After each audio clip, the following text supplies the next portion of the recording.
I've been thinking. There are three important principles of any democracy. First, the equality of your vote. No person's vote is more important than any other. Second, the right to uninhibited voting. No one should feel afraid to vote for who they want. And third, scheduled elections. There must be a regular opportunity for the people to vote for the government. But, in my view, these fine principles are undermined by democratic systems where it has become acceptable for people, especially young people, to not bother to vote. Paraphrasing Thomas Jefferson, in a democracy where a large minority of people do not vote, the people won't end up with a government that they want. They'll end up with a government that they deserve. Young people, we have a problem. In the last UK election, 8 in 10 of over 65s voted. Half that number of under 25s voted. Young people, if we don't make our mark on the ballot, we simply enable politicians to ignore us. Take, for example, Sadiq Khan, Mayor of London. He has said that on his final day of campaigning, out of a choice of a student's hall of residence and an old people's home, he was forced to choose the old people's home, as there he would find people willing to go out and vote, and who can blame him?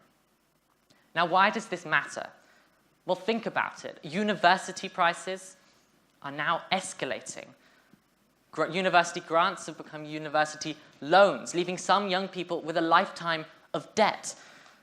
It is actually true that the minimum wage is lower for people under the age of 25.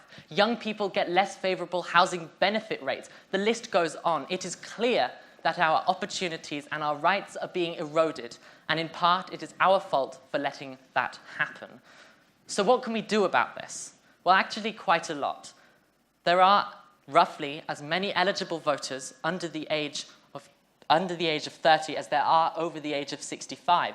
Each new young voter turns the tide of politics one by one. I want you to remember these three things. That when we as young people do not vote, it simply hands a permission slip to our MPs to ignore our needs and interests. 2, that we as a group, as a collective, we have the same amount of influence on the government as older people. And 3, that you all have an amazing superpower given to you on your 18th birthday. Your vote. And as Armando Iannucci continuously tells us, vote with your heart or your head. I don't mind. Just get out and vote.